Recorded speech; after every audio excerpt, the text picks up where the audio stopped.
আসসালামু আলাইকুম ওয়া রাহমাতুল্লাহি ওয়া বারাকাতুহু। ওয়া আলাইকুম আসসালাম ওয়া রাহমাতুল্লাহি ওয়া বারাকাতুহু।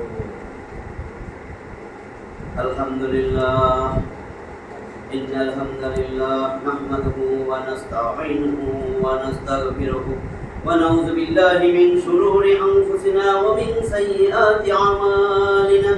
মান ইয়াহদিহিল্লাহু ফালা মুদিল্লা লাহু ওয়া মান ইউদ্লিল ফালা হাদিয়া লাহু। وأشهد أن لا إله إلا الله وحده لا شريك له وأشهد أن محمدا عبده ورسوله. أما بعد فإن خير الحديث كتاب الله وخير الهدي هدي محمد صلى الله عليه وسلم وشر الأمور محدثاتها وكل محدثة بدعة وكل بدعة ضلالة وكل ضلالة في النار.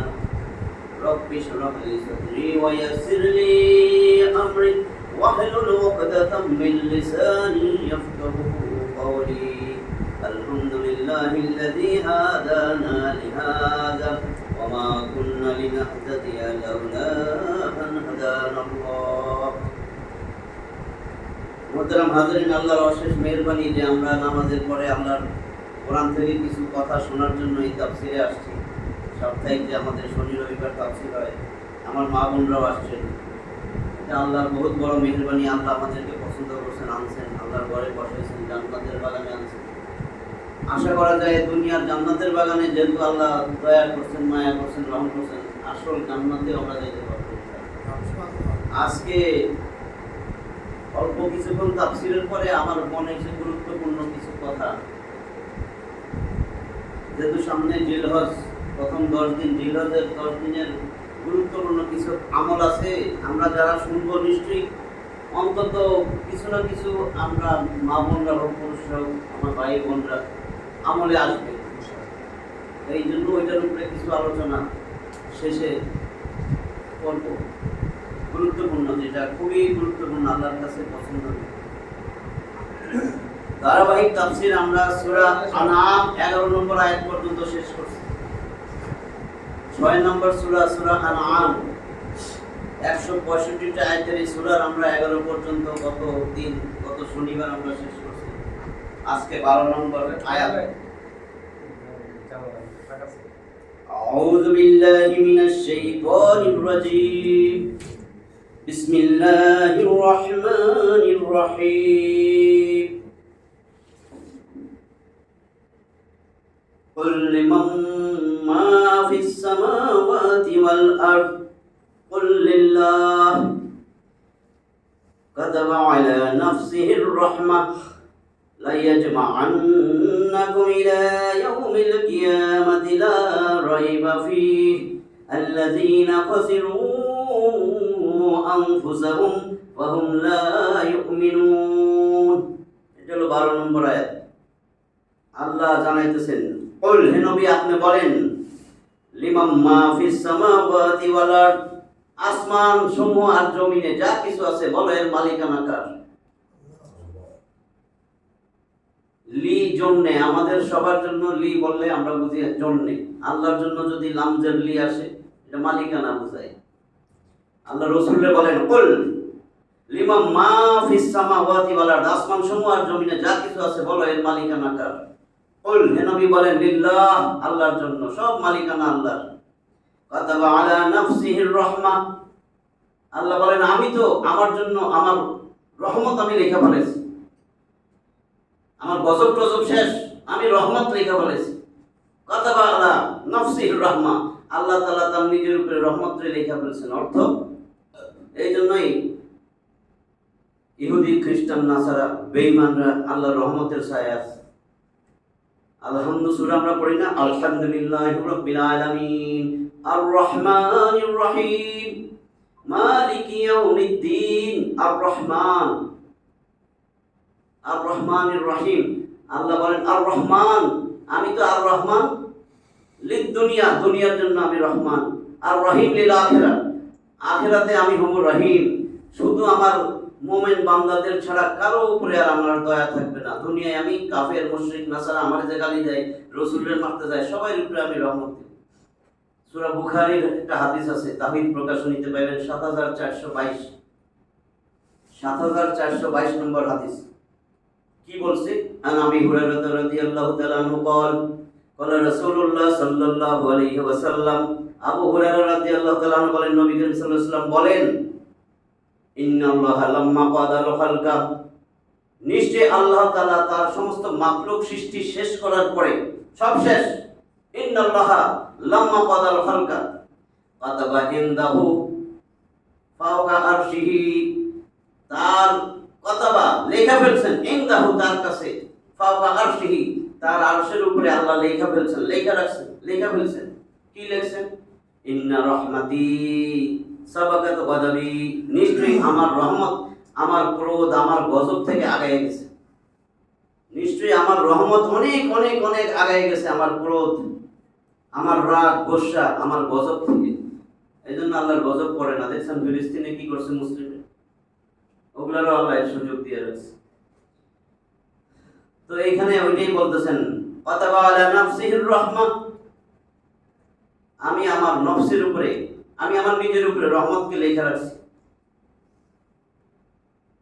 তারপরে বলে, লা ইয়াজমাআন্নাকুম ইলা ইয়াউমিল কিয়ামাতি লা রাইবা ফীহ, অবশ্যই ইয়াজমাআন্নাকুম, তিনি তোমাদের সবাইকে একত্রিত করবেন, ইলা ইয়াউমিল কিয়ামা, কিয়ামতের দিনে, লা রাইবা ফীহ, এতে কোনো সন্দেহ নেই, কোনো সন্দেহ নেই, আল্লাহ তোমাদের সবাইকে আবার একত্রিত করবেন কিয়ামতের দিনে। আল্লাযীনা খাসিরু আনফুসাহুম ফাহুম লা ইউমিনুন, যারা নিজেদেরকে ক্ষতিগ্রস্ত করছে, মানে এগুলা বিশ্বাস করে না, এরা কোনোদিন ঈমান আনবে না। যারা নিজেদেরকে ক্ষতি করেছে তারা ঈমান আনবে না, বুঝছেন? এগুলা বিশ্বাস করে না। যেমন হাদিসে নবী করিম সাল্লাল্লাহু আলাইহি ওয়াসাল্লাম বলেছেন, যখন মহান আল্লাহ সৃষ্টিদের সৃষ্টি করলেন, তখন আরশে লিখে দিলেন, ওই যা বলছি, ইন্না রাহমাতি সাবাকাত গাদাবি, আমার দয়া আমার ক্রোধের উপরে বিজয়ী, বুখারীর হাদিস। তবে এই দয়া এবং রহমত কিয়ামতের দিন কেবল ঈমানদারদের জন্য হবে, আর কাফেরদের প্রতিপালক চরম প্রদান্বিত হবেন সেদিন কাফেরদের প্রতি। অর্থাৎ দুনিয়াতে তো তার রহমত অবশ্যই ব্যাপক, যার দ্বারা মুমিন ও কাফের, সৎ অসৎ, বাধ্য অবাধ্য সকলে উপকৃত হইতেছে। মহান আল্লাহ কোনো ব্যক্তির রুজি অবাধ্যতার কারণে বন্ধ করেন না, তবে তার রহমতের এই ব্যাপকতা দুনিয়াতেই সীমাবদ্ধ। প্রতিফল ও প্রতিদানের স্থান আখিরাতে আল্লাহর সুবিচারক হওয়ার গুণের পূর্ণ বিকাশ ঘটবে। আল্লাহ সুবিচারক, যার ফলে সেখানে ঈমানদাররা তার রহমতের ছায়ায় আশ্রয় লাভ করবে এবং কাফের ও ফাসিকরা জাহান্নামের চিরন্তন শাস্তির যোগ্য বিবেচিত হবে। এই জন্য কোরআনে বলা হয়েছে, সূরা আরাফের 156 নম্বর আয়াতে আছে, আমার দয়া প্রতিটি জিনিসের উপর পরিব্যাপ্ত, সুতরাং তা তাদের জন্য লিখে দেব যারা ভয় রাখে, যাকাত দেয় এবং যারা আমার আয়াতসমূহের উপর বিশ্বাস স্থাপন করে। 13 নম্বর আয়াত, ওয়ালাহু মা সাকানা ফিল লাইলি ওয়ান নাহার ওয়া হুয়াস সামিউল আলীম। ওয়ালাহু মা সাকানা ফিল লাইলি ওয়ান নাহার, রাত আর দিনে যা কিছু থাকে, রাত্রে দিনে যা কিছু দেখেন, যা আছে, যা স্থিতিশীল আছে, সব কিছু আল্লাহর, সব কিছু তারই। ওয়া হুয়াস সামিউল আলীম, তিনি সব কিছু শুনেন। সামিউল আলীম মুবালাগা বলে, সামিয়া মানে সে শুনেছিল, ইয়াসমাউ, সামিউল আলীম, তিনি সব শুনেন, সব জানেন। 14 নম্বর আয়াত, কুল, হে নবী বলেন, গায়রুল্লাহ, আল্লাহরে বাদ দিয়া কি আত্তাখিযু ওয়ালিয়া, হে নবী আপনি বলেন, গায়রুল্লাহি আত্তাখিযু ওয়ালিয়ান, আমি কি আল্লাহ ছাড়া অন্য কাউরে ওলি, অভিভাবক হিসাবে গ্রহণ করব? ফাতিরিস সামাওয়াতি ওয়াল আরদ, অথচ সমস্ত আসমান সমূহ জমিনের একচ্ছত্র মালিক, আদি স্রষ্টা তো আল্লাহ, আমি আল্লাহরে বাদ দিয়ে কি অন্য কাউরে অভিভাবক হিসেবে গ্রহণ করব? হে নবী আপনি এটা বলেন।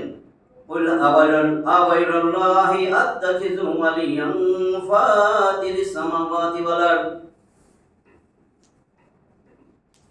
وهو يطعم ولا يطعم وهو يطعم তিনি তোমাদেরকে খাওয়ান ওয়ালা ইউতআমু কিন্তু তারা তো কেউ খাবার দেয় না।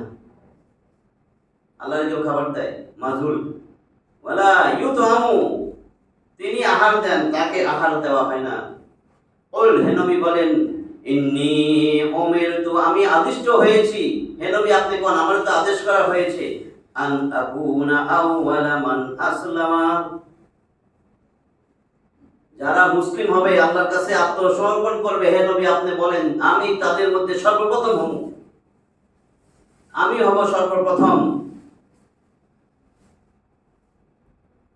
বুঝছেন তো, আমি যেন তাদের মধ্যে সর্বপ্রথম হই, এটাই আমাকে আদেশ করা হয়েছে। এটাই বলছে কুল হে নবী বলেন ইন্নী নিশ্চয় আমি উমিরতু আদিষ্ট হয়েছি আন মানে যে এই জন্য যে আকুনা আউওয়ালা মান আসলামা কুইনা সবসময় আসলামা ইউসলিমু মুসলিমুন যে আত্মসমর্পণ করছে সে মুসলিম। মুসলিম অর্থ আত্মসমর্পণ। হে নবী আপনি বলেন নিশ্চয় আমি আদিষ্ট হয়েছি যে যারা ইসলাম গ্রহণ করেছে, যারা আত্মসমর্পণ করেছে, মুসলিম হয়েছে, আমি যেন তাদের মধ্যে প্রথম হই। ওয়ালা তাকুনান্না মিনাল মুশরিকিন ওয়ালা তাকুনান্না মিনাল মুশরিকিন আর আমি যেন মুশরিকদের অন্তর্ভুক্ত না হই। এটাই আল্লাহ বলছে না তুমি কখনো মুশরিকদের অন্তর্ভুক্ত হইও না। 15 নম্বর আয়াত কুল হে নবী বলেন ইন্নী আখাফু ইন আসাইতু রাব্বি আযাবা ইয়াউমিন আযীম। কুল হে নবী বলেন ইন্নী নিশ্চয় আমি আখাফু ভয় করি ইন আসাইতু যদি আমি অবাধ্য হই রব্বি আমার রবের, আমি ভয় করি যদি আমি আমার রবের অবাধ্য হই আযাবা ইয়াউমিন আযীম তবে আমিও তো মহা আযাবের সম্মুখীন হব, সেই দিন মহা আযাবে আপতিত হব, শাস্তি আমার উপরও পড়বে, আমারও কোনো রেহাই নাই। বলো আমি যদি আমার প্রতিপালকের অবাধ্যতা করি তবে আমি ভয় করি যে মহা দিনের শাস্তি আমার উপর আপতিত হবে। 16 নম্বর আয়াত মান ইউসরাফু আনহু ইয়াওমাইযিন ফাকাদ রাহিমাহু ওয়া যালিকাল ফাওজুল মুবিন। 16 নম্বর আয়াতে বলে মান ইউসরাফু আনহু ইয়াওমাইযিন ফাকাদ রাহিমাহু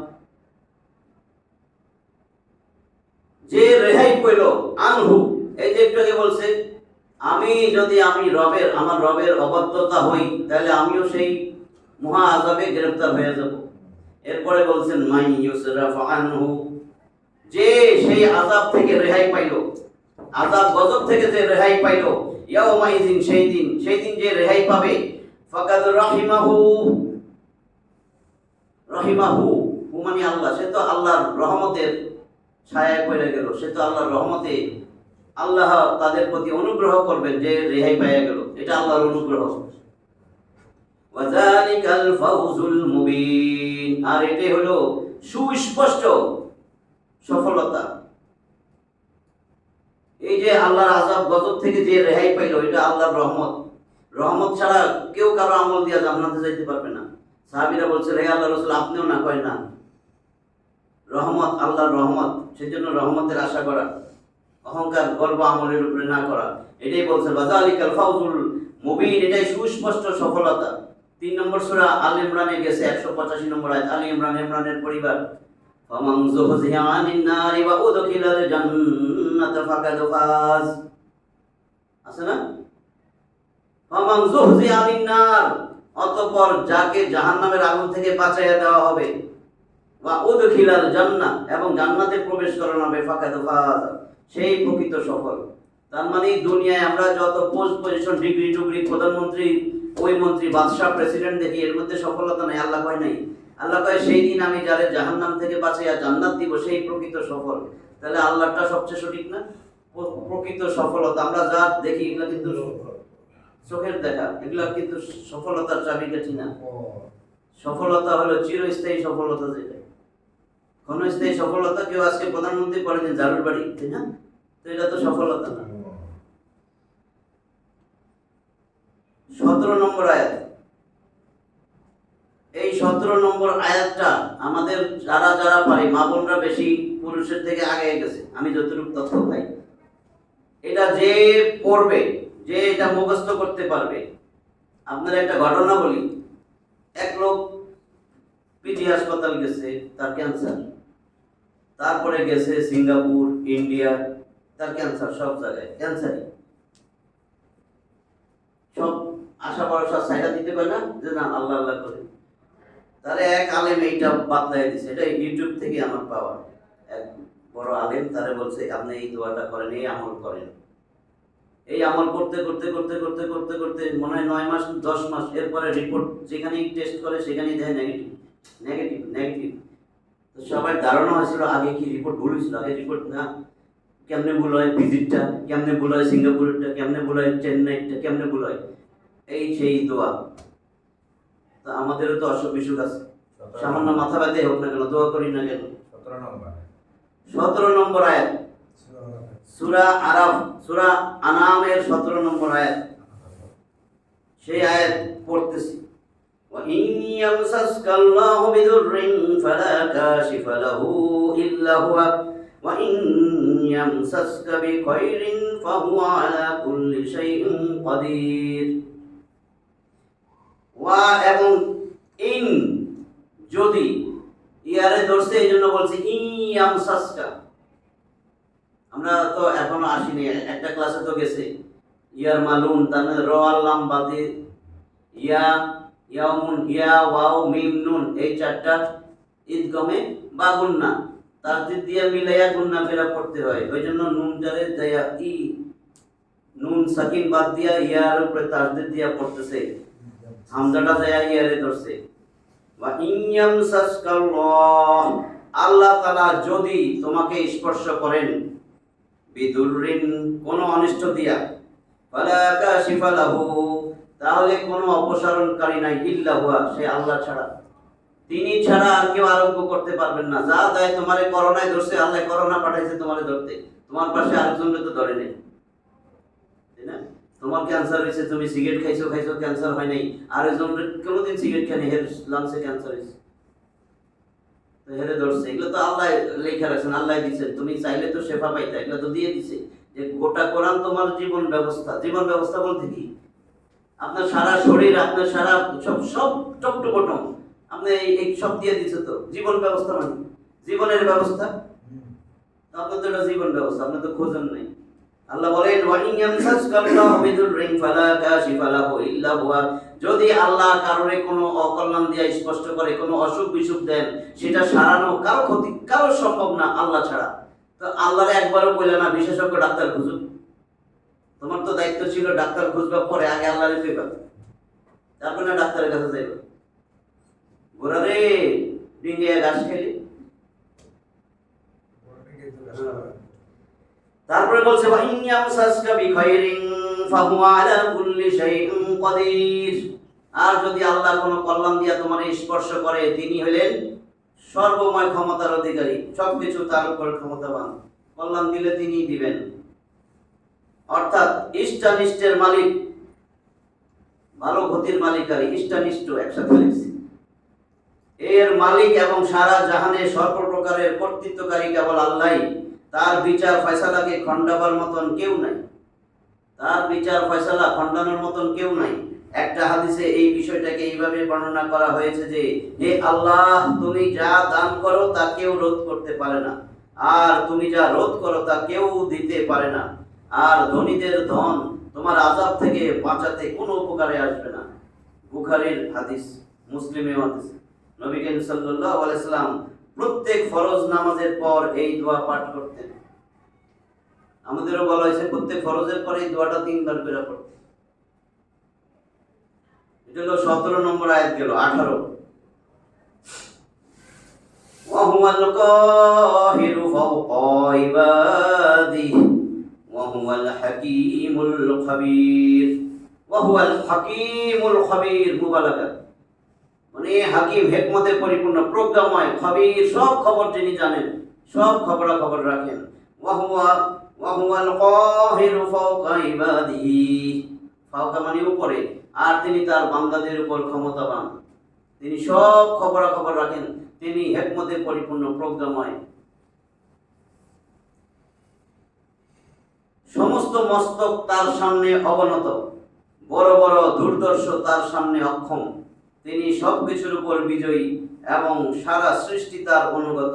তিনি তার প্রতিটি কর্মে সুবিজ্ঞ, সুকৌশলময় এবং প্রত্যেক বিষয় সম্পর্কে অবগত।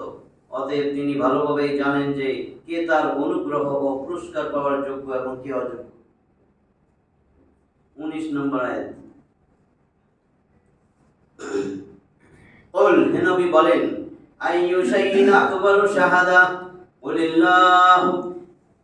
কুলিল্লাহু শাহিদুম বাইনি ওয়া বাইনাকুম ওয়া উহিয়া ইলাইয়া হাযাল কুরআন লিউনযিরাকুম বিহি ওয়া মান বালাগা আইন্নাকুম লাতাশহাদুনা আন্না মা'আল্লাহি আলিহাতান উখরা কুল লা আশহাদু কুল ইন্নামা হুয়া ইলাহুন ওয়াহিদ ওয়া ইন্নানি বারীউম মিম্মা তুশরিকুন। কি বলে? কুল, হে নবী বলেন, আইয়ু শাইইন আকবারু শাহাদা, আইয়ু শাইইন আকবারু শাহাদা, সাক্ষ্য হিসাবে সবচেয়ে বড় বস্তু কোনটা? সাক্ষ্য হিসাবে সবচেয়ে বড় জিনিস কোনটা? হে নবী বলেন তো, সাক্ষ্য হিসাবে সবচেয়ে বড় বস্তু, সবচেয়ে বড় জিনিস কোনটা? কুলিল্লাহ, বলো আল্লাহ, শাহিদুম বাইনি ওয়া বাইনাকুম, আমার এবং তোমাদের মাঝে সবচেয়ে বড় সাক্ষী আল্লাহ। আল্লাহ সাক্ষী লাগবে নি? হ্যাঁ, আমি কি করি না করি। ওয়া উহিয়া ইলাইয়া হাযাল কুরআন, কি বলছে? ওয়া উহিয়া ইলাইয়া, আমার প্রতি এই কোরআন নাযিল করা হয়েছে। কেন নাযিল করা হয়েছে?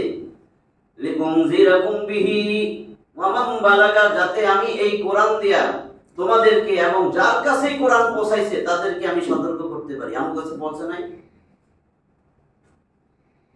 এরপরে দেখেন কি বলে, লা ইন্নাকুম লাতাশহাদুনা আন্না মা'আল্লাহি আলিহাতান উখরা, ইন্নাকুম, তোমরা কি, লাতাশহাদুনা, তোমরা নিশ্চয়ই, তোমরা কি সাক্ষী দিতেছো, আন্না মা'আল্লাহি আলিহাতান উখরা, আল্লাহর সাথে তোমরা কি সাক্ষী দিতেছো আরো কোনো ইলাহ আছে? তোমরা কি সাক্ষী দিতেছো যে আল্লাহ আছে, আল্লাহর সাথে আরো উপাস্য আছে? কুল, হে নবী বলেন, লা আশহাদু, আমি সাক্ষী দেই না। আল্লাহ ছাড়া আরো কোনো উপাস্য আছে আমি সাক্ষী দেই না। তোমরা কি সাক্ষী দাও যে আল্লাহ ছাড়া আরো উপাস্য আছে?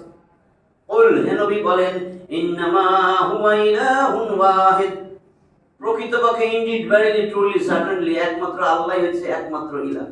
আল্লাহ ছাড়া আর কোনো ইলাহ নাই। ওয়া ইন্নানি বারীউম মিম্মা তুশরিকুন, তিনি কেবল এক ইলাহ, আর তোমরা যে শিরিক করতেছো, তোমরা যা শরীক করো, আমি নিশ্চয়ই তা থেকে দায় মুক্ত। আমি বারীউন, দায়িত্ব মুক্ত। তোমরা যে শিরিক করতেছো, যার শরীক করতেছো আল্লাহরে, আমি তার থেকে আমি দায়িত্ব মুক্ত। এত বুঝাইতেছে তাও করে, এত বুঝাই তাও করে। আল্লাহ রাসূলকে বলছে কিন্তু 50 নম্বর সূরা কফ 45 আয়াত আছে, শেষ আয়াতে, ওয়া নাহনু আলামু বিমা ইয়াকুলুন, ওয়া নাহনু আলামু বিমা ইয়াকুলুন, তারা যা বলে আমি কিন্তু সব জানি। আল্লাহ কয় রাসূলরে, ওয়া মা আনতা আলাইহিম বিজাব্বার, তাদের উপরে আমি তোমারে জোর জবরদস্তি করতে পারিনি। লাস্তা আলাইহিম বিমুসাইতির, তুমি দারোগা নয়। ফাযাক্কির বিল কুরআনি মান ইয়াখাফু ওয়াঈদ, যারা আমি আল্লাহর আযাবের ভয় করে, আমার শাস্তির ভয় করে, তাদেরকে তুমি এই কোরআন দিয়া দাওয়াত দাও। ফাযাক্কির বিল কুরআন, কোরআন দিয়া দাওয়াত দাও। প্রত্যেকটা জায়গায় কিন্তু দাওয়াতের সাথে কোরআন শব্দটাই উল্লেখ করা আছে। তাও এই বই ওই বই সেই বই, কোনো জায়গায় লেখা নাই, বুঝছেন? যতগুলা পাইবেন দেখবেন আল কোরআন, আলিফ লাম দিয়ে কোরআনের কথা লেখা আছে। কারণ এটা দিয়ে দাওয়াত দিলে অনেক কিছু ক্লিয়ার হয়ে যাবে, অনেক কিছু বন্ধ হয়ে যাবে, বুঝলেন তো? অনেক কিছু বন্ধ হয়ে যাবে, এই জন্য বন্ধ কে করে? শয়তানের সিস্টেম বন্ধ করার দরকার আছে। এই দেখেন শেষে কি বলে, রবি ইবনে আনাস রাদিয়াল্লাহু তাআলা আনহু বলেন, এখন যার কাছেই এই কোরআন পৌঁছে যাবে, রবি ইবনে আনাস রাহিমাহুল্লাহ বলেন, এখন যার কাছেই এই কোরআন পৌঁছে যাবে, সে যদি রাসূল সাল্লাল্লাহু আলাইহি ওয়াসাল্লামের সত্য অনুসারী হয়, তার আদর্শে আদর্শবান হয়, তবে তার কর্তব্য হলো সেও লোকদেরকে আল্লাহর দিকে কোরআন দ্বারা আহ্বান জানাবে। কি বুঝছেন? আমার তাফসীর লেখা, আমি এখনো লিখি নাই তাফসীর, আল্লাহর কসম আমার না তো এটা। আর কেমন রবি ইবনে আনাস রাহিমাহুল্লাহ বলেন, এখন যার কাছে এই কোরআন পৌঁছায়া যাবে, সে যদি রাসূল সাল্লাল্লাহু আলাইহি ওয়াসাল্লামের সত্য অনুসারী হয়, তার আদর্শে আদর্শবান হয়, তবে তার কর্তব্য হলো, না হলে কিন্তু কর্তব্য নেই, অসুবিধা নেই। যদি কেউ বাঁচতে চান যে আমি তো তার আদর্শ না, বাঁচ, কোনো অসুবিধা নেই, বাঁচারও তো রাস্তা আছে। সেও লোকদেরকে আল্লাহর দিকে আহ্বান জানাবে, যেভাবে রাসূল সাল্লাল্লাহু আলাইহি ওয়াসাল্লাম আহ্বান জানিয়েছেন। যদি আপনি মানুষের কাছে বলেন আমি নবীওয়ালা কাজ করব, নবী যেটা দিয়ে আহ্বান করছে এটা দিয়ে দিবেন না? কয় আমরা নবীওয়ালা কাজ করি, আছে না? নবীওয়ালা কাজ করতে যাইবে কি আব্বাই বলেছেন, দাদাই বলেছেন, বুজুর্গ বলেছেন, মুরব্বী বলেছেন। নবীওয়ালা, নবী কি হে দাদা, আব্বা? এগুলা যেখানে শুনবেন সেখানে বোঝার জন্য বলতেছি যে আমি তো শুনছি কোরআনে এরকম আছে, আমি তো শুনছি তাফসীর কারক মুফাসসিরগণ এটা লিখছে, আর আমি তো শুনছি কি রে আলিফ লাম দিয়া কোরআন আছে, আলিফ লাম কোরআন সহ, আলিফ লাম মানে নির্দিষ্ট, একেবারে দি পেন মানে ওই কলম। আমি যদি বলি গিভ মি দি পেন, আমি যেই কলমটা চাইছি ওইটা ছাড়া আরেকটা কলমও দিতে পারবেন না। দি দি মানে নির্দিষ্ট, টিটা খানাখানি, তো সেরকম আরবিতে আলিফ লাম নির্দিষ্ট মারিফা। তারপরে দেখেন, সে লোকদেরকে আল্লাহর দিকে আহ্বান জানাবে যেভাবে রাসূল সাল্লাল্লাহু আলাইহি ওয়াসাল্লাম আহ্বান জানিয়েছেন, এবং ওইভাবেই সতর্ক করবে, ফাযাক্কির বিল কোরআন, কোরআন দিয়ে সতর্ক করবে যেভাবে রাসূল সতর্ক করেছেন। ইবনে কাসির তাফসীরে ইবনে কাসিরের কথা কইছে, 20 নম্বর আয়াত, الذين آتيناهم الكتاب يعرفونه كما يعرفون أبناءهم الذين خسروا أنفسهم فهم لا يؤمنون। কি কয় দেখেন, الذين آتيناهم الكتاب, যাদেরকে আমি আমার এই কিতাব দিছি, الذين آتيناهم الكتاب يعرفونه, ইয়ারিফুনাহু, তারা ইয়ারিফু, তারা হু ওই কিতাব, ওই কিতাবকে, ইয়াহু মানে নবী মুহাম্মদ সাল্লাল্লাহু আলাইহি ওয়াসাল্লাম, ইয়ারিফুনাহু সর্ব সর্বনাম দমির, একবার তো নবীর নাম, আরেকবার বলে না রহিম বাজারে গেছে সে, সে হলো দমির সর্বনাম। এখানে বলছে আল্লাযিনা আতাইনাহুমুল কিতাব, যাদেরকে আতাইনাহুমুল কিতাব আমি কিতাব দিছি, ইয়ারিফুনাহু, তারা সেই কিতাবকে চিনে, কামা ইয়ারিফুনা আবনাহুম, এমন ভাবে চিনে যেভাবে তার ছেলে মেয়ে চিনে। বুঝছেন? আপনি আপনার ছেলে মেয়ে যেমনে চিনেন, তারা এই রাসূলকে সেইভাবে চিনে। ইহুদি খ্রিস্টানদের কথা বলা হয়েছে, ইহুদি খ্রিস্টানদেরকে যে কিতাব দিছে ওই কিতাবেও নবীর নিদর্শন বলা আছে, নবী এরকম হবে, এরকম করবে, এরকম চিহ্ন হবে, এইভাবে চলবে, এইভাবে কথা বলবে। ওরা ওই কিতাব দেখেই, নবী এখনো চিনে নাই নবীকে, কিন্তু সাইনা ফলেছে এরকম লোকই নবী মুহাম্মদ সাল্লাল্লাহু আলাইহি ওয়াসাল্লাম, এমন নিদর্শন বলে এমন ভাবে চিনছে যেইভাবে তারা তাদের সন্তানরে চিনে সেইভাবে নবীরে চিনছে। এরপরে নবী আসার জন্য অপেক্ষা করছে, নবী যখন আসছে মানতে পারে না,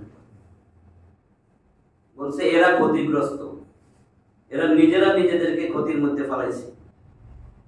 আল্লাযীনা খাসিরু আনফুসাহুম, যারা তাদের নিজেদেরকে ক্ষতিগ্রস্ত করেছে, ফাহুম লা ইউমিনুন, এরা কোনোদিনও ঈমান আনবে না। এবার বুঝছেন কথাটা? এটাই বলছে আল্লাযীনা আতাইনাহুমুল কিতাবা ইয়ারিফুনাহু কামা ইয়ারিফুনা আবনাআহুম, যাদেরকে আমি কিতাব দিয়েছি তারা তাকে চিনে, যেই রূপ চিনে তাদের ছেলে সন্তানদেরকে। যারা নিজেদের ক্ষতি করেছে তারা ঈমান আনবে না। ইয়ারিফুনাহু, এখানে যে দমির, এই হু এর লক্ষ্যস্থল হলো রাসূল সাল্লাল্লাহু আলাইহি ওয়াসাল্লাম।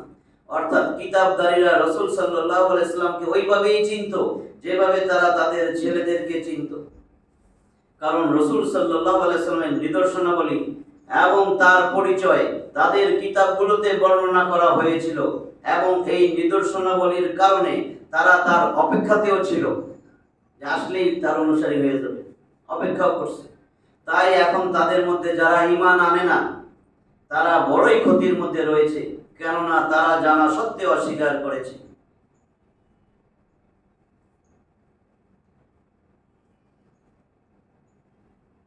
21 ومن أظلم ممن افترى على الله كذبا أو كذب بآياته إنه لا يفلح الظالمون ومن أظلم ممن افترى على الله كذبا أو كذب بآياته, তার মতন এত বড় সীমা লঙ্ঘনকারী আর কে আছে যে কি করে ইফতারা রচনা করে, আলাল্লাহি কাযিবা আল্লাহর উপরে মিথ্যা রচনা করে, মিথ্যা রটায় আল্লাহর ব্যাপারে, আও অথবা কাযযাবা বিআয়াতিহি, তার আয়াতসমূহ কোরআনের আয়াতগুলার নিয়া মিথ্যা রোপ করে, তার আয়াতগুলারে মিথ্যা বইলা বলে মানুষের কাছে যে এগুলা নবী লিখছে, এগুলা জাদুর বই, আসাতিরুল আওয়ালিন, এ পুরানা দিনের গল্প কাহিনী, এরকম। ইন্নাহু লা ইউফলিহুল যালিমুন, নিশ্চয়ই জালেমরা সফল কাম হয় না। এটা তো জালেম, আল্লাহর বিরুদ্ধে মিথ্যা রটাইতেছে। যেমন আল্লাহর উপর মিথ্যা আরোপকারী অর্থাৎ নবী হওয়ার মিথ্যা দাবিদার সবচেয়ে বড় জালেম, যেরকম আল্লাহর উপর মিথ্যা আরোপকারী অর্থাৎ নবী হওয়ার মিথ্যা দাবিদার সবচেয়ে বড় জালেম, অনুরূপ সেই ব্যক্তিও বড় জালেম যে আল্লাহর নিদর্শনাবলী এবং তার সত্য রসুলকে মিথ্যা মনে করে। নবী হওয়ার মিথ্যা দাবিদারদের উপর এত কঠোর হুমকি আসা সত্ত্বেও এটা বাস্তব যে প্রত্যেক যুগে একাধিক ব্যক্তি নবী হওয়ার মিথ্যা দাবি উত্থাপন করেছে, এবং এইভাবে নবী করিম সাল্লাল্লাহু আলাইহি ওয়াসাল্লামের ভবিষ্যৎবাণীও বাস্তবে প্রমাণিত হয়েছে। তিনি বলেছিলেন 30 জন মিথ্যুক দাজ্জালের আবির্ভাব ঘটবে এবং তারা প্রত্যেকেই দাবি করবে যে সে নবী। বিগত শতাব্দীতেও কাদিয়ানীদের গোলাম আহমদ নামক এক ব্যক্তি নবী হওয়ার দাবি করেছিল, এটা তো জানেন। আর বর্তমানে তার অনুসারীরা তাকে সত্য নবী এবং কেউ কেউ প্রতিশ্রুত মাসিহ এই জন্য মনে করে যে অল্প সংখ্যক কিছু লোক তাকে নবী বলে স্বীকার করে। অল্প স্বীকার করতেছে তো নবী, অথচ কিছু মানুষের কোন মিথ্যুককে সত্যবাদী মনে করে নেওয়া তার সত্যবাদী হওয়ার দলিল হতে পারে না। সত্যতার জন্য তো কোরআন ও হাদিসের সুস্পষ্ট দলিল প্রয়োজন। এই আয়াতটা শেষ করে দিই, 22 নম্বর আয়াত। وَيَوْمَ نَحْشُرُهُمْ جَمِيعًا ثُمَّ نَقُولُ لِلَّذِينَ أَشْرَكُوا أَيْنَ شُرَكَاؤُكُمُ الَّذِينَ كُنتُمْ تَزْعُمُونَ وَيَوْمَ نَحْشُرُهُمْ جَمِيعًا, সেই দিন নাহশুরুহুম, আমি তাদের সবাইকে হাসর সমবেত করব, জামিয়া সবাইকে একত্রে। সেই দিন আমি সবাইকে একত্রে জমায়েত করব, সমবেত করব। সুম্মা নাকুল, অতঃপর আমি বলবো লিল্লাযিনা আশরাকু, অতঃপর যারা শিরক করেছিল আমি তাদের উদ্দেশ্যে বলবো আইনা শুরাকাউকুম, কই যারা শরীক করছিল আমার অংশীদারি দাবি করছিল, এটা কই? আইনা শুরাকাউকুম, তোমাদের সেই অংশীদাররা কোথায়? আল্লাযীনা কুনতুম তাযউমুন, যাদেরকে তোমরা শরীক মনে করতে। আল্লাহ বলবেন, এবং স্মরণ করো যেদিন তাদের সকলকে একত্র করব, অতঃপর অংশীবাদীদেরকে বলবো যাদেরকে তোমরা আমার অংশী মনে করতে, তারা আজ কোথায়? যেহেতু একটা গুরুত্বপূর্ণ আমল সামনে আমাদের, একটা দিন আছে, হয়তো সোমবারেই জিলহজ মাসের চাঁদ দেখা যাবে, জিলহজের প্রথম 10 দিন আমাদের কিছু আমল করণীয়। এই জন্য আজকে 22 নম্বর আয়াত পর্যন্ত শেষ করলাম তাফসীর। 22 নম্বর আয়াত পর্যন্ত থাক।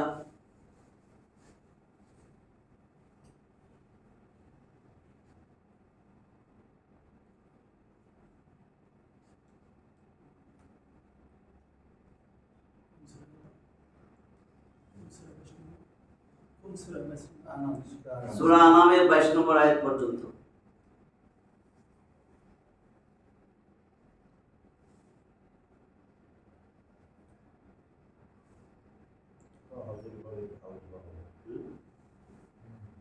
রেকর্ডিং কি চলবে না বন্ধ করে দেব হুজুর? কোনটা? না, এখন তো ওইটার উপরে আমি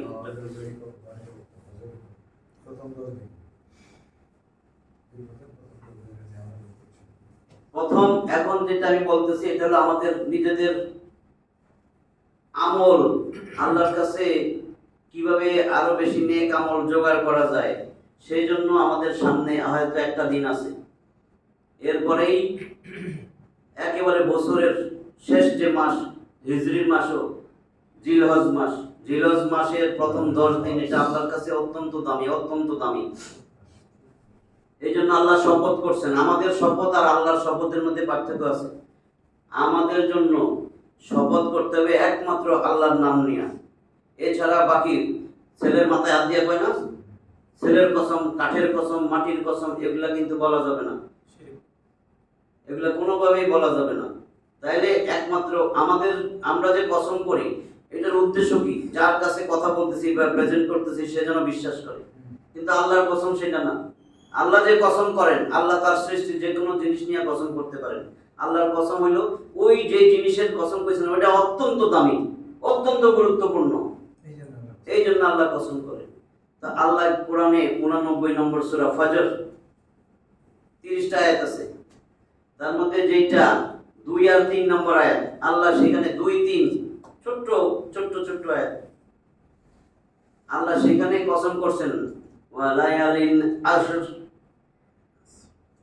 শপথ, আশর, আশারা, আশর, ওয়ালায়ালিন আশরিন, মানে ওয়ালায়ালিন আশর, শপথ 10 রাত্রির। বুঝছেন তো? আল্লাহ 10 রাত্রির শপথ করছেন। ওয়াশফি ওয়াল ওয়াতর, আর শপথ এই 10 রাত্রির মধ্যে যত বেজর জিনিসপত্র আছে, জোর বেজর সবগুলা বস্তুর, সব জিনিসের কসম করছেন। এই 2 আর 3 আয়াত, এই 2, 3 আয়াতের মধ্যে কি বলতেছেন আল্লাহ? ওয়ালায়ালিন আশর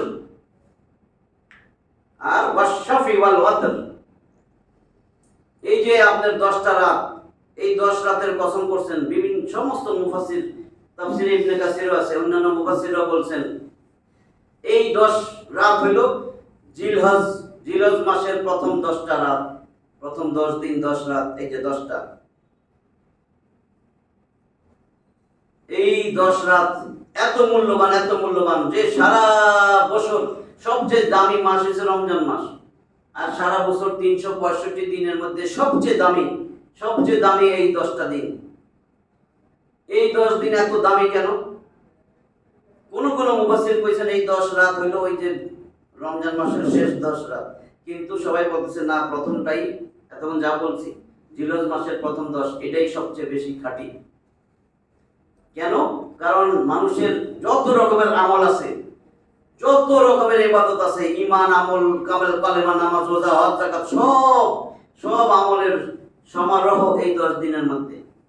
যেমন এই 10 দিন দেখেন, এই জিলহজ মাসের 10 দিনের মধ্যে আপনার কিন্তু ঈমান আছে, যারা ঈমানদার, ঈমান তো ঠিক রাখে, নামাজ আছে, ঈমানের পরে যেটা কালেমা আছে, নামাজ আছে। এই 10 দিনের মধ্যে রাসূল জীবনে কোনোদিন এই প্রথম কোরবানির আগ পর্যন্ত জিলহজ মাসের 1 তারিখ থেকে 9 তারিখ 9টা রোজা ছাড়েন নাই। তাহলে রোজাও আছে, দান সদকা সব আছে, এমনকি এই মাসে যাকাতও দেওয়া যায়। আপনাদের যে যাকাতগুলো, যাকাতও আছে এই মাসেই, একমাত্র এই মাসেই। হজ আছে, এত বড় একটা ইবাদত, হজ আছে এই মাসেই কোরবানি। তার মানে যত ইবাদত বলেন সব এই 10টা দিনের মধ্যে আছে। এই জন্য বলছে এই মাসে যত ইবাদত করবেন এই প্রথম 10 দিনে ইবাদত আল্লাহর কাছে এত পছন্দনীয় এর মান মর্যাদা আল্লাহ অনেক বাড়ায় দিলেন। তাহলে কি করতে হবে? বলছে যাদের উপরে কোরবানি ওয়াজিব, কোরবানি দিতে হবে, এমন সম্পদের মালিক, হজ ফরজ, সে যে হজে যাবে কোরবানি করবে, আর যারা আছি আমরা কোরবানি আমাদের জন্য ওয়াজিব, তাদের কাজ হইল এই জিলহজের 1 তারিখ মানে এই জিলহজ মাসের চাঁদ দেখার আগে মাথার চুল, নখ, অবাঞ্ছিত পশম সব কেটে ফেলানো। এই 10 দিনের মধ্যে আর কাটা যাবে না, না কাটা, একটা পশমও উপরে না ফেলা, না ছিঁড়া, বুঝছেন না? যা কাটাকাটি সব এই চাঁদ দেখার আগে করে ফেলতে হবে। এই 10 দিন করা যাবে না, এই 10 দিনের আগে, 10 দিনের মধ্যে করা যাবে। এই একটা আমল, এটা করতে হবে। দ্বিতীয় আমল, এই যারা 5 ওয়াক্ত নামাজ পড়ি, এই 5 ওয়াক্ত নামাজ আরো মসজিদে এসে জামাতের সাথে মা বোনরা ঘরে আউয়াল ওয়াক্তে নামাজটা সুন্দর করে পড়বে। কাজ থুইয়া আগে নামাজ, তারপরে কাজ। নামাজকে বললো না আমার কাজ আছে, কাজকে বলো আমার নামাজের সময়। এইটার আরো বাড়ানো, 5 ওয়াক্ত নামাজ যারা ঘরে পড়ি তারা যেন আরো মসজিদে এসে জামাতে আদায় করি। যারা 3 ওয়াক্ত পড়তাম এখন 5 ওয়াক্ত পড়ার চেষ্টা করি। আর বেশি তাসবিহ তাহলিল করা, তাকবীর, আল্লাহু আকবার পড়া, সুবহানাল্লাহ, আলহামদুলিল্লাহ, লা ইলাহা ইল্লাল্লাহ, আল্লাহু আকবার। এটা একেবারে সঠিক, আর বাকি ভেজাল দরকার নাই। এটা আল্লাহর তরফ থেকে, রাসূলের তরফ থেকে দেওয়া হয়েছে এই জিকির। এটা খাঁটি জিকির। সুবহানাল্লাহ, আলহামদুলিল্লাহ, লা ইলাহা ইল্লাল্লাহ, আল্লাহু আকবার, আস্তাগফিরুল্লাহ, ওয়া আতুবু ইলাইহি। প্রত্যেকটা ফজর নামাজের ফজর নামাজের পরে আর মাগরিবের পরে, ফজর আর মাগরিবের পরে সাইয়্যিদুল ইস্তিগফার পড়া। যদি না পারি তাহলে আস্তাগফিরুল্লাহ। কিন্তু সাইয়্যিদুল ইস্তিগফার শিখা উচিত। সাইয়্যিদুল ইস্তিগফার এত দামি, এই ফজর আর মাগরিবের পরে এটা পড়া। এই সময় এই 10টা দিন আরো বেশি ফজিলত। আর কি করা? খালি রাত্রে উঠে আল্লাহর কাছে তওবা করা, তওবা ইস্তিগফার। এই আল্লাহ এত খুশি হন, আর অন্যান্য দিন এত বেশি খুশি হন না, এত বেশি মর্যাদা সম্পন্ন না। এই 10 দিন, এই 10 দিনে আর কি করতে বলছেন? এই 10 দিনের মধ্যেই আইয়ামে তাশরিক, এটা তো জানেন। তাশরিক বলে রোদ্রে শুকানো বা সূর্যের আলোতে ছড়াইয়া দেওয়া, এখান থেকে আসছে তাশরিক আরবি শব্দ। অর্থাৎ আমরা তো এখন ফ্রিজ আছে, কোরবানির গোশত ফ্রিজে রাখেন। আগে কিন্তু গ্রামেও এরকম দেখছেন বা শহরেও তারের মধ্যে গোশত দিয়া শুকাইতো রোদ্রে, তাই না? এটার বলে তাশরিক। আরবের লোকেরা কোরবানি যে দিত, কোরবানির গোশতগুলারে এইভাবে রোদ্রে শুকাইতো, এটার বলে তাশরিক। তাহলে আইয়ামে তাশরিক 11, 12, 13 এই 3 দিন। 10 তারিখ না কোরবানি, 9 তারিখ তো আরাফায়, 10 তারিখ কোরবানি দিছে গোশতগুলা 11, 12, 13 এই কোরবানির গোশতগুলা রোদ্রে শুকাইতো। এইজন্য বলে আইয়ামে তাশরিক। ইয়ম দিন, দিনের বহুবচন আইয়াম, যে 11, 12, 13 বহুবচন 3 দিন, কোরবানির দিন সহ ওই 3 দিনও কোরবানি দেওয়া যায়। তো আইয়ামে তাশরিক। আর তাকবীরে তাশরিক একটা কথা আছে। তাকবীরে তাশরিক 9 তারিখ ঠিক ফজরের পর থেকে নিয়া 9 তারিখ ফজরের নামাজের পর থেকে, নিয়া 13 তারিখ আসর পর্যন্ত প্রত্যেক ফরজ নামাজের পরে তাকবীরে তাশরিক, আল্লাহু আকবার, লা ইলাহা ইল্লাল্লাহ, আল্লাহু আকবার, ওয়ালিল্লাহিল হামদ। এইটা একবার বলা ওয়াজিব, 2 বার 3 বারও বলা যায়। একবার পুরুষরা জোরে জোরে বলবে, আর আমার মা বোনরা আস্তে আস্তে বলবে, যেন তার কণ্ঠ অন্য কোনো পুরুষের কানে না যায়। বুঝছেন তো? সাহাবীরা এটা পাওয়ার পরে বাজারে যে এত জোরে জোরে বলতো, যাতে যার মনে নেই সেও কয়, কাজে আমরা পুরুষরা এরকম বলবো। এটা বেশি বলা, 9 তারিখ থেকে 13 তারিখ আসর পর্যন্ত, এটা যেন মনে থাকে, এইটা বলা।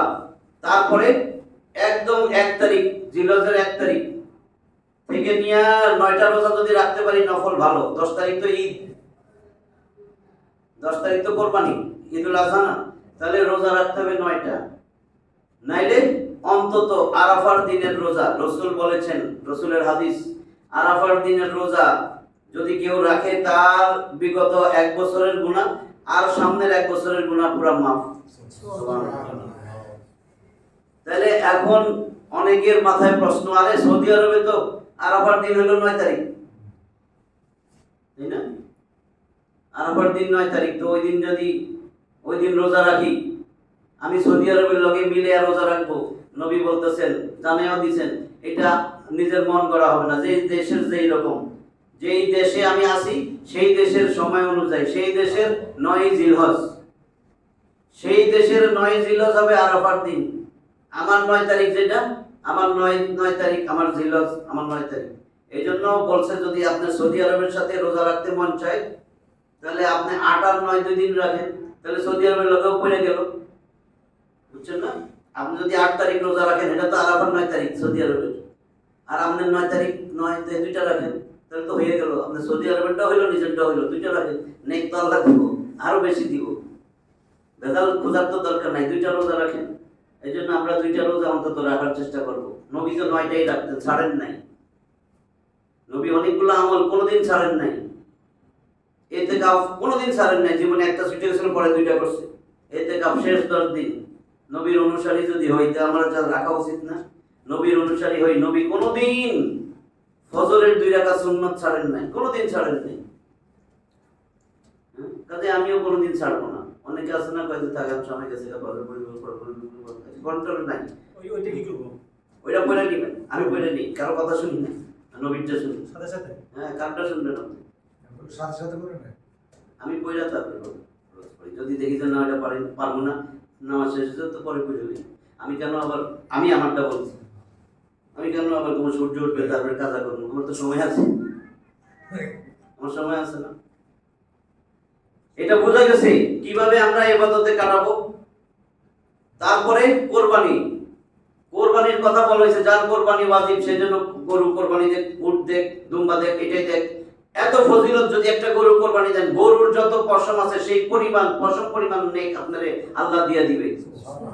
কারণ আল্লাহ তো গরুর গোশতও চায় না, আল্লাহ গরুর রক্তও চায় না, আল্লাহ চায় তাকওয়া চায়। কিন্তু আপনি তো কোরবানি নষ্ট করে ফেলাবেন, দেখিস আমি 8 লাখ টাকা দিয়ে আনছি, দেখিস আমি 10 লাখ দিয়ে আনছি, এই আজকে এইবার আমার তো গরুটা সবচেয়ে বড় দেখেছেন, ওই 1 নম্বরে বাইন্দা তুই, এগুলা কইলে তো হবে না, এটা কইলে হবে না। দেখবেন অনেক সময় দান বাক্সে অনেকেই শরমে 2 টাকা দেয়, কেউ যেন না দেখে। ওরটা কিন্তু আল্লাহ কবুল হয়েছে, কারণ চিন্তা করছে শরম পাইছে যে কেউ যেন না দেখে। আর জনে 500 টাকা দিব, মসজিদে সবাই দেয়, অনেক পড়েছে যে সবাই দেখে লোক আর কি, বুঝছেন না? তো এটা কিন্তু হয় নাই, ওরটা হয় নাই, কিন্তু ওই 2 টাকা ওইটা কিন্তু দিতে গেছে। আপনারা তো কয় নেই, এটা আপনার এরকম দেখানোর তো দরকার নেই। আপনি গরুটা সুস্থ হইলেই হয়েছে। ওই যে কইছিল না সূরা বাকারাতে গরুটা কেরম হইল, হ্যাঁ, প্রশ্ন করতে শেষে সাথে আল্লাহ তো আপনার তাকওয়া চাইছে। আর আল্লাহ কিন্তু সূরা হজের 28 নম্বর আয়াতেই বলে দিয়েছে, সূরা হজের 28 নম্বর আয়াত, সেখানে পরিষ্কার আছে, যেটার অর্থ যে কল্যাণকর স্থান সমূহে যাও, তারা যেন কল্যাণকর স্থানে যায়। কল্যাণকর স্থান তো আরাফার মাঠ, মিনা, মুজদালিফা, তাই না, মাতাফ, কাবাগর, তাহলে এগুলো হলো কল্যাণকর স্থান, সেখানে যায়। তারা যেন তাদের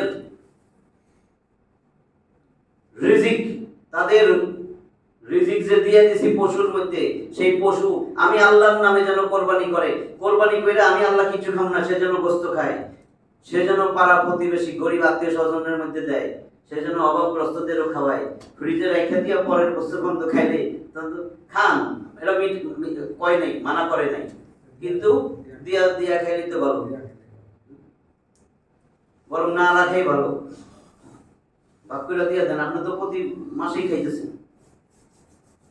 আমরা এই আমলগুলা, এই যে আমলগুলা বেশি বেশি করব। যারা নামাজ 5 ওয়াক্ত পড়তাম তারা তাহাজ্জুদ বাড়াই দিব, নফল নামাজ বাড়াই দিব। বলছে যে ইশরাকের নামাজ, ফজরের নামাজ পড়া বৈশা থাকা, সূর্য ওঠার 20 মিনিট পরে ইশরাক পড়লে 4 রাকাত ইশরাকের নামাজ, এই ইশরাকের নামাজ কত মূল্যবান। একটা নফল হজ, নফল ওমরা, একটা ওমরা আর একটা বড় হজের সওয়াব আল্লাহ দিয়ে দেবে, অথচ দাম নাই তো।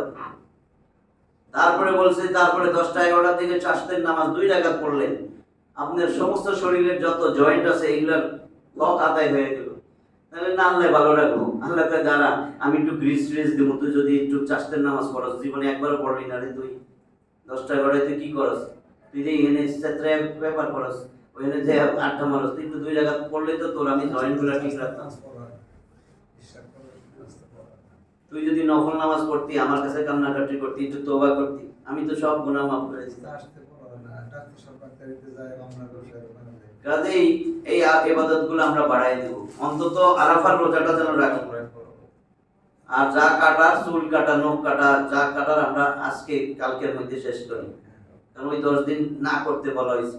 মা বোনদেরকে কইছে 5 ওয়াক্ত নামাজ ঘরে একেবারে সময় মতন আদায় করা, প্রতিদিন কোরআন পড়া, কোরআনের যে কোনো একটা তাফসীর পড়া, একটা অর্থ পড়া, এইভাবে খালি জিকিরের মতন কইরা কোরআন খালি পয়রা গেলাম আর 10 খতম 5 খতম। আসলে কোরআনটা তো বুঝার জন্য আল্লাহ দিছিল, যে তুমি বুঝো, আমি তোমার জীবন গঠনের জন্য দিছিলাম, তুমি তো কিছুই বুঝলে না, তুমি কি করতেছো এটা। এক হরফে 10 নেকি আছে, কিন্তু কোরআন না বুঝা পড়া, এটারে পড়াই বলে না, বারবার কইতেছি, কোরআন না বুঝা পড়া এটা পড়াই না।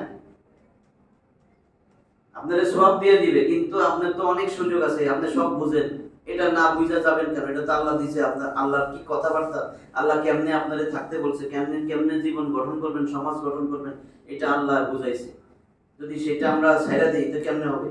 এই জন্য এই 10 দিনে বেশি বেশি কোরআন পড়া, বেশি বেশি জিকির আজকার করা, যত বেশি পারি, তাকবীর, আল্লাহু আকবার, তাহমিদ, আলহামদুলিল্লাহ আলহামদুলিল্লাহ, তাই না, এইগুলি বেশি বেশি বলা।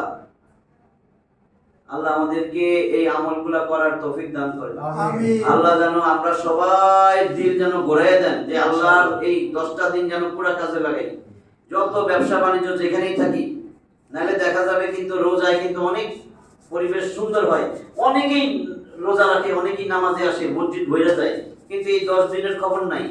দেখা যায় মাঠে ঘুরতে ঘুরতে গরু টোকাইতে গরু অনেক আমল ছুটে যায়। ওইটাও আমল, গরু যে কিনতে গেছেন এটাও কিন্তু আমরা না বুঝি না, ওইটাও কিন্তু নেক। আমি তো দিতেছি আল্লাহর উদ্দেশ্যে, যদি হয় সেখানে নিয়ত চেঞ্জ করবেন, যে আল্লাহ তোমার জন্য আমি কোরবানি দিতেছি, তোমার সন্তুষ্টির জন্য দিতেছি, আসলে তো সব খামো আমি লাশ সুদ্ধা, তাই না? আমি এত করার দরকারটা কি? কিন্তু নিয়তটা একটু চেঞ্জ করা। যদি ঘর বানান, নিয়তটা একটু চেঞ্জ করবেন, বাড়ি তো করবেনই, যে আমি আল্লাহ এই জানাটা দিছি, মসজিদের আযানটা আসবে, আপনার তো নেক হয়ে গেল।